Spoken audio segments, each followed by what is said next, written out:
এটা কথা কি জানেনে? কষ্ট সহ্য কৰাৰ অভ্যাস আছে, কিন্তু কাৰোবাক কষ্ট দিয়াৰ অভ্যাস নাই।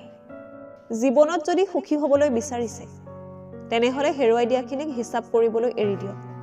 তাৰ বিপৰীতে লগত থকাখিনিক গুৰুত্ব দিবলৈ শিকক।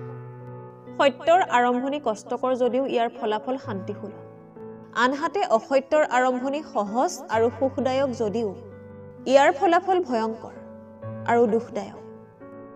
কোনোবাই আপোনাক বেয়াকে ভাবিলে আপুনি মনত একো নাভাবিব, কাৰণ এজন মানুহ কেতিয়াও সকলোৰে প্ৰিয় হ'ব নোৱাৰে। এই পৃথিৱীত মানসিক শান্তিতকৈ ডাঙৰ আৰু একো নাই। য'ত এইটো পাব তালৈকে গুচি যাব।